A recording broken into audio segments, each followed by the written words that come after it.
Hello, my name is Marie, and in this video I will be reviewing Everybody Sees the End by A.S. King.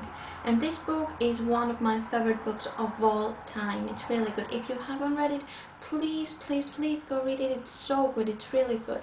Go read it and then come back and we're going to discuss it further. But go read it first. Go read it. Go now go read it. It's really good. I rated it 5 out of 5 stars on Goodreads, and it's one of my favorite books.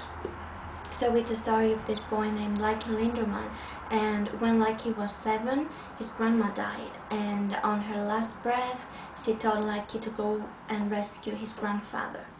And then the same day, this kid named Nader Macmillan bullied him the first time. He peed on Lucky, he actually peed on him, and then that day he also saw his first dream, and on his dreams he was with his grandpa on the Vietnam jungles, and he helped him, and they were together, they talked, and his grandfather helped him, and he helped his grandfather, and they were just together, and he was like a father to Lucky.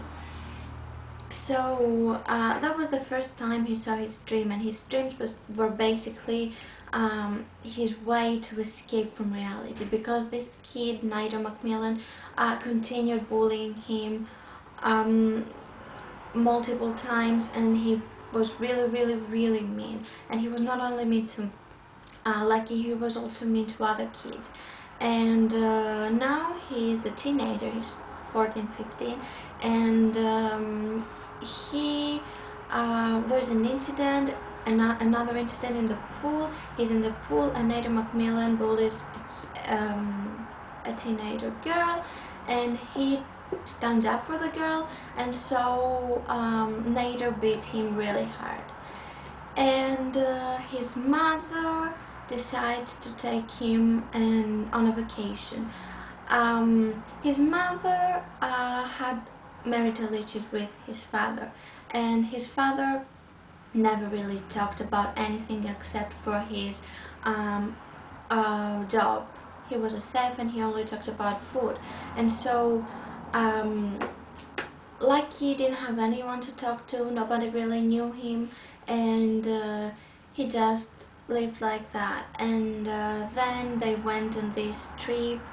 They went from Pennsylvania to Arizona, and then his life changed forever. He just became another person, and it's really good. The book is really good because we see Lucky grow up and take responsibilities, and he starts to be himself, and he just takes his life in his hands, and he becomes a man. Like, it's really good.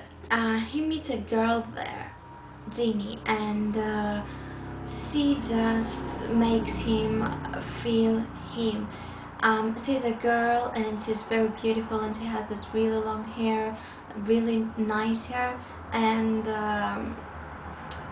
he just sees her and he likes her from the first moment, and then they become friends, and it's like the only real friend like he has, and like he just knew her. But the book is so amazing because it makes you think a lot, and it touches subjects like it talks about war and what the consequences of war are, not only for the people who fight, but also mostly for the people who stay behind, like the families of the warriors, and how tragic all this is, because it is. And like his father never talked about his father. He didn't even meet his father, and he didn't like to talk about it. And then he was a turtle, as he called him, because it's hard growing up without a father, and it's even harder knowing that he might be alive,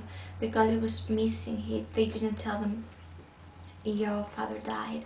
He was still missing, and it's really.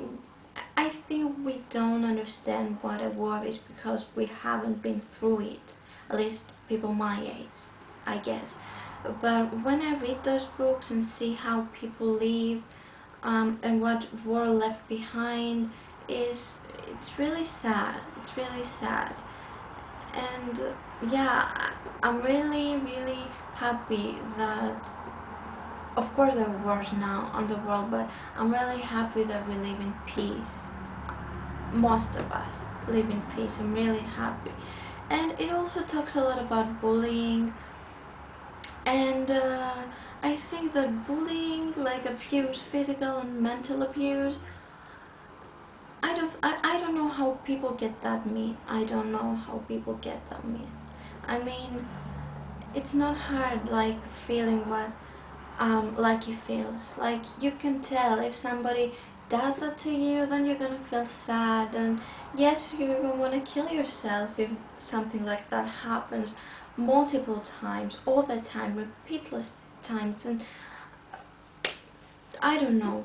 And it's great because he learns to love himself and stand up, because most of the times like he thought he deserved what Nader did to him, but then he thought, I'm like a human being and I will start like getting what I deserve. I deserve to be happy. I deserve to be loved. I deserve to stand up for myself, and that's what he did. He stood up for himself, and it was oh, it was really good. Because most of the times we don't stand up for ourselves. We just like we just let people manipulate us because we think we're not good enough, and we are. Everybody is good enough. Everybody is worthy of love. Everybody is worthy of like being well treated.